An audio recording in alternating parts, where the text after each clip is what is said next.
না না, এমন ভাবে জিনিসপত্রের দাম বাড়লে কি আর বাজার করা যায়? সামান্য এক আটি পুঁই শাক কিনা 40 টাকা চায়। এ কি মগের মুলুক নাকি? ওরকম শুকনো পুঁই শাক কেউ 40 টাকা দাম দিয়ে কেনে? গিন্নি তো অত কিছু বুঝবে না, সেখানেই বলবে আমারই ট্যাঙ্ক থেকে পয়সা খসে না। তো গিন্নিকে একবার বাজার দর্শন করাতে হবে, তাহলে সে বুঝবে কেন বাজারে আসলে আমার বুক শুকিয়ে যায়।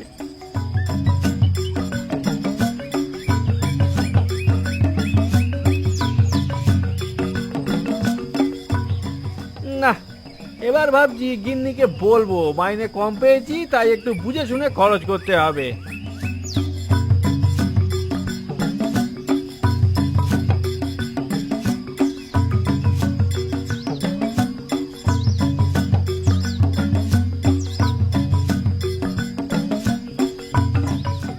আজ তো মাইনে পাবার দিন, ওনাকে তো বাজার আনতে বলে দিলাম, কিন্তু বাজারে গিয়ে কি যে করবে তা কে জানে। এমন একজন হারকিপ্টের সঙ্গে আমার সংসার করতে হচ্ছে, দুটো টাকা তার কাছ থেকে বের করা যায় না। আজ যদি দেখি সে মাছ কেনেনি, তাহলে ওরই একদিন কি আমারই একদিন।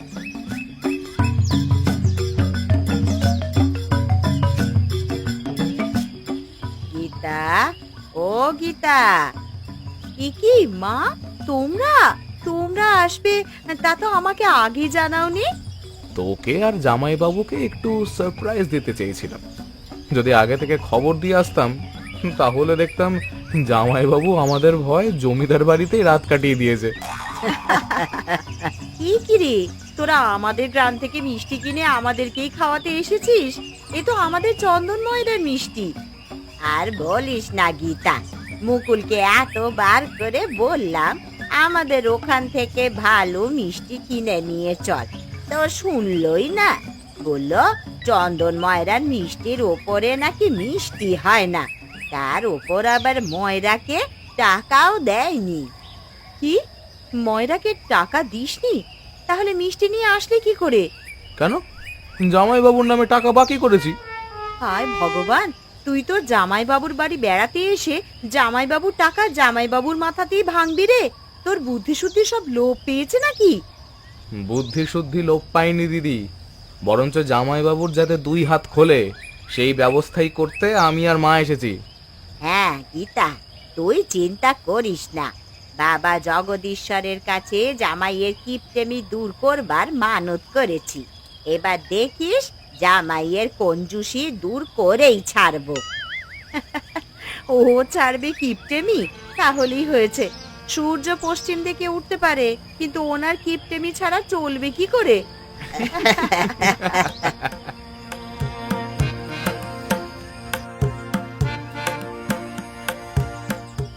ওগো, শুনছো? শোনাশুনির কি আছে? হ্যাঁ, আমি এখন কোনো কিছু শোনার অবস্থায় নেই। এক আটি কলমি শাক দাম করলাম 30 টাকার কমে ছাড়তেই চাইছে না। এমন চলতে থাকলে ভবিষ্যতে বাজার করাই দায় হয়ে পড়বে। মরণ, সামান্য 30 টাকার জন্য উনি শাকওয়ালার সঙ্গে দরদাম করে বেড়াচ্ছেন। আরে সে কথা রাখো, তুমি জানো বাড়িতে কে এসেছে? এসেছে মানে? কে এসেছে? তোমার শাশুড়ি আর শ্যালক এসেছে। কতদিন পরে ওরা এলো বলো তো? পুচু সে এতটুকু থাকতে তখন এসে দেখা করে গিয়েছিল, আর তারপর এই আজ এলো। এই সেরেছে? কিছু বললে নাকি? না, মানে বলছিলাম যে কেন আসতে গেল? কি, মা কেন এলো মানে? মা কি আমার বাড়িতে আসতে পারেন না? আরে না না, আমি কেন বলিনি, আমি বলেছি কখন এসে পৌঁছালো। আমি তো বাজার থেকে ফিরছি, ওনাদের সঙ্গে তো দেখা হলো না। ওনারা তোমার আগেই এসে পৌঁছেছেন। এখন বেশি কথা না বাড়িয়ে হাত মুখ ধুয়ে বাড়ির ভেতরে এসো তো।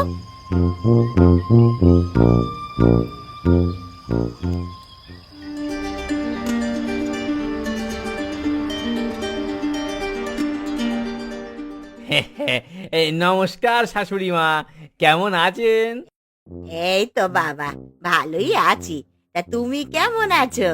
জমিদার বাড়ির চাকরি কেমন চলছে তোমার? এই তো মা, ভালোই চলছে। জামাইবাবু কেমন আছেন আপনি, একটু বলুন। তোমরা এলে কি আর ভালো থাকার জো আছে? ভালোই আছি, তা তুমি কেমন আছো শ্যালক বাবু? এই তো আছি আছি। তা জামাইবাবু, আজ কি কি বাজার করে ফিরলেন শুনি? বাজারের যা অবস্থা, তাতে কি আর কিছু কিনবার উপায় আছে? তবে এক গাছা তরি তরকারি কিনে এনেছি। শুধু তরি তরকারি? হ্যাঁ, মাছ মাংস কিছু কেনেননি? নিদেন পক্ষে ওই রুই কাতলা কিছু একটা কিনলে ওই কবজি ডুবিয়ে একটু ওই খাওয়া যেত। ওরে বাবা, মাছের বাজারে তো পা দেওয়াই যায় না। আর এমনিতেও আমি নিরামিষ ব্রত রেখেছি। তুমি আবার নিরামিষ ব্রত কবে রাখলে গো? সকালবেলায় ঠেলে ঠুলে উঠেও তোমাকে ঠাকুরের সামনে দাঁড় করানো যায় না, তুমি আবার রেখেছো ব্রত?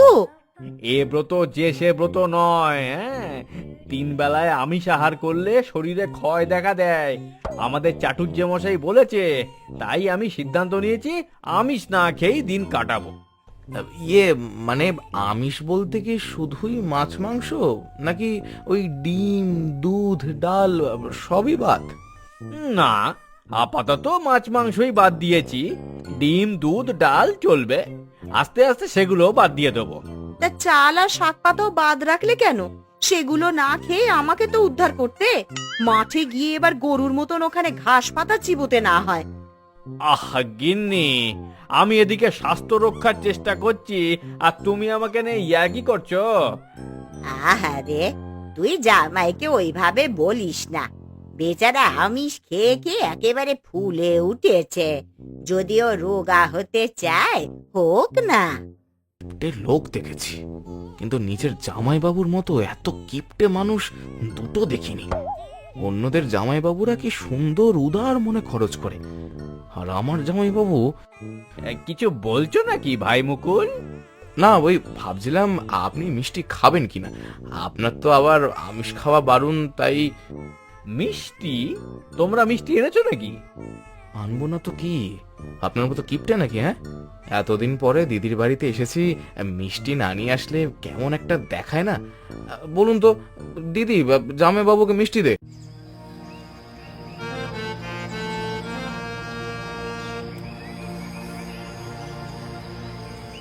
আরে রবিদা, বলি ও রবিদা, আরে একটু এদিকে এসে শুনে যাও না। কি ব্যাপার, হঠাৎ আমাকে ডাকছো কেন? তোমার যত নতুন মিষ্টি আসুক না কেন, আমি কিনতে পারবো না।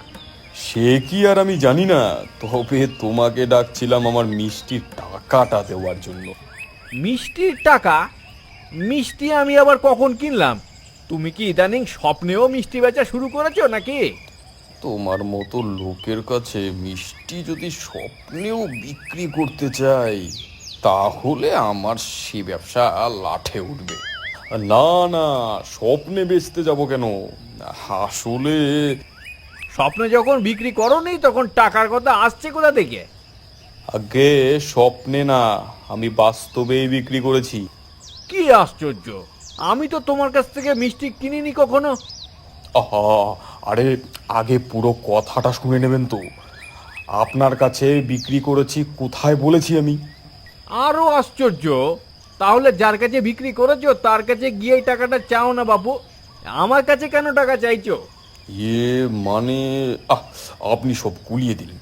আমি বলছিলাম যে আজ আপনার শালা এসেছিল, সে আমার এখান থেকে মিষ্টি কিনে নিয়ে গেছে, আর টাকাটা আপনার নামে লিখে রেখে গেছে। কি হতভাগা মুকুল, আমার গায়ের মিষ্টি আমাকেই খাওয়ালো? আপনি তো আসলে আমার মিষ্টি কখনো খাননি, তাই জানেন না আপনার গায়ের মিষ্টি কেমন স্বাদ। আরে রাখো তোমার স্বাদ। আচ্ছা, কত টাকার মিষ্টি কিনেছে ও? বেশি না, মাত্র 1 হাঁড়ি রসমালাই। আপনি প্রথমবার আমার মিষ্টি খেয়েছেন, তাই আপনার জন্য একটুখানি কম রাখবো, মাত্র 870 টাকা। 870 টাকা? আরে ও কি, আপনার কি হলো? অমন করছেন কেন? 870 টাকা? এত টাকার মিষ্টি একদিনে শেষ হয়ে গেল। এখন আমার কি হবে? এই 870 টাকা আমি পাবো কোথায়? আরে আপনি কেবল 870 টাকার জন্য বিলাপ করছেন? লোকে যে প্রতিনিয়ত আমার কাছ থেকে মিষ্টি কিনে নিয়ে যায়, তারা তো হাজার হাজার টাকার মিষ্টি কেনে।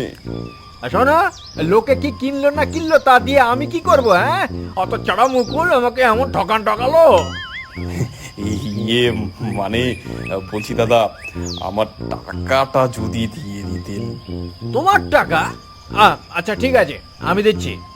গেল আমার এত স্বাদের টাকা, একদিনে শেষ হয়ে গেল রে।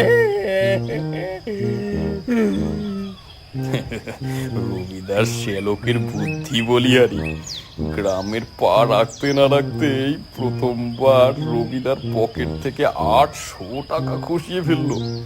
যে রবিদা নাকি 20 টাকার কাঁচা মরিচ নিয়ে দরদাম করে।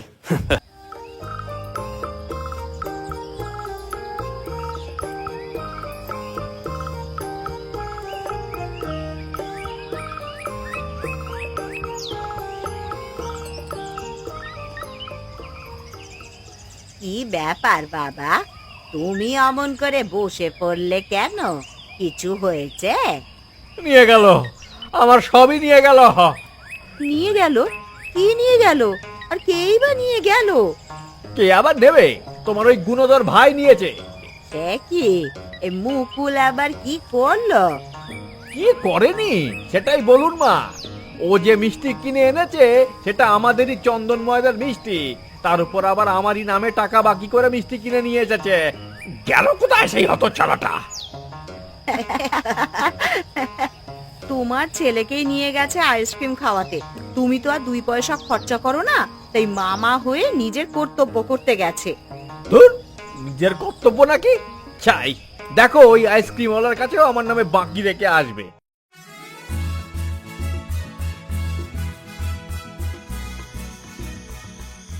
তবে তুই যাই বলিস, ওনার সঙ্গে এমন করাটা তোর ঠিক হয়নি রে। এক ধাক্কায় 870 টাকা!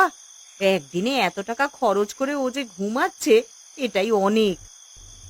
আহা, তুমি চিন্তা করো না তো দিদি, আমার মাথায় একটা জবরদস্ত ফন্দি এসেছে। ফন্দে? কিসের ফন্দে? ওটা তোমরা বুঝবে না, ওটা মামা ভাগ্নের সিক্রেট ব্যাপার। কি যে বলিস, তার কোনো ঠিক থাকে না।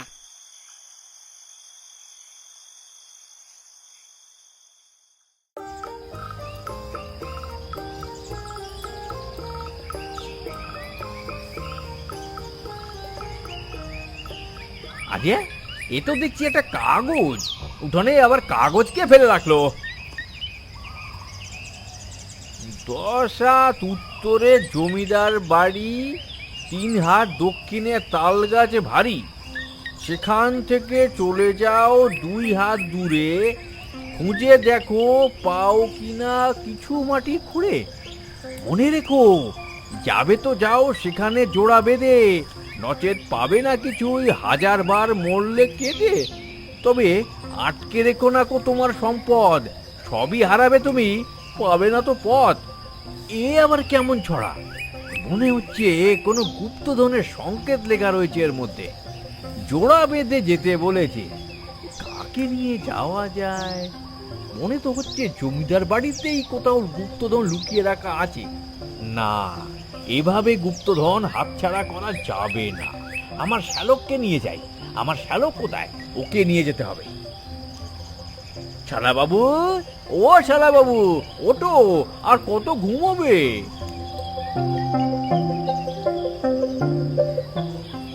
কি কি কি হয়েছে জামাই বাবু? এই দেখো, আমার কাছে তো মনে হচ্ছে এটা একটা গুপ্তধনের সংকেত লেখা ছড়া। আমারও তো তাই মনে হচ্ছে, কিন্তু আপনি যে বলেন আমাদের জমিদার বাড়িতে কোনো বাগান নেই। আমার মনে হয় এখানে পুরনো জমিদার বাড়ির কথা বলা হচ্ছে। আরে কি হলো জামাই বাবু? এখন আর সময় নষ্ট করার দরকার নেই, চলো চলো, শিগগিরই পুরনো জমিদার বাড়িতে চলো।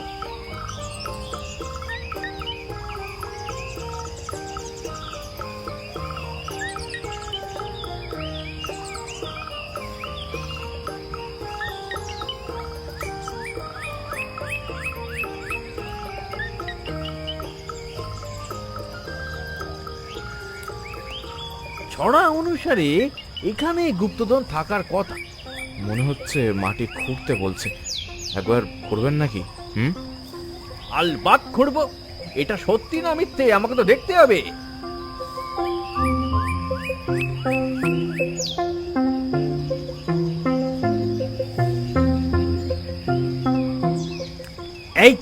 পেয়েছি, গুপ্তধন এখন আমার হাতের মুঠোয়। মুকুল, এবার আমি বড়লোক হয়ে যাব।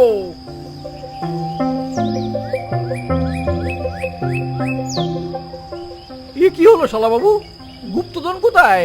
এ তো 2-4টে মুদ্রা। ফ্রিতে যা পেয়েছি এই অনেক। এখন তাড়াতাড়ি এগুলোকে নিয়ে এখান থেকে চলে যাই, চলুন। কিন্তু আর একটু বেশি কিছু পেলে ভালো হতো। জামাইবাবুর লোভ কম না। তুমি কিছু বললে শালক? না মানে এখান থেকে চলে গেলেই ভালো হয় জামাইবাবু। হ্যাঁ হ্যাঁ, তাই চলো। আচ্ছা জামাইবাবু, এই মুদ্রাগুলো দিয়ে কি করবেন? ভাবছি কি করা যায় বলো তো শালক। এই মুদ্রাগুলো ধুয়ে প্রতিদিন জল খাই, কি বলুন জামাইবাবু? তোমার ঘটে কোনো বুদ্ধি নেই তা আমার ভালোই জানা ছিল। হ্যাঁ ঠিক আছে, চলো বাজারে চলো। সে কি, এখন বাজারে যাবেন কেন? আমি আমার নিরামিষ ব্রত ভেঙে ফেলেছি। চলো বাজারে গিয়ে কেজিখানেক মাছ আর মাংস কিনে আনি। এই না হলে জামাইবাবু, আহা চলুন চলুন। আহ, দিদির হাতের মাছ মাংস কতদিন খাইনি।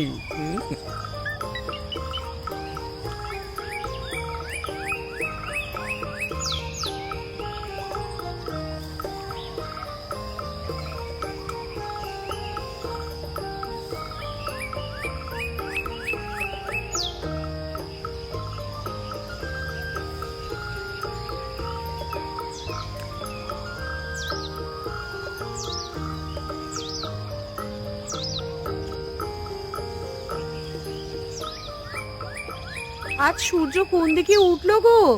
তুমি আনলে মাছ মাংস? হ্যাঁ গিন্নি, সে অনেক কথা। আর তোমার নিরামিষ ব্রত? আরে রাখো তোমার নিরামিষ ব্রত, শুধু শাক পাতা খেয়ে কি দিন কাটানো যায়? কি হলো রে মুকুল তোর জামাইবাবুর? আমি যেখানে তোর জামাইবাবুকে সিধে করতে পারলাম না, তুই একদিনে সেটা করে দেখালি। সে অনেক কথা দিদি, এখন একটু কষে মাংস রান্না করো তো দেখি। সকাল থেকে ঘুরতে ঘুরতে খিদেই মানে পেটে চুই চুই করছে একেবারে।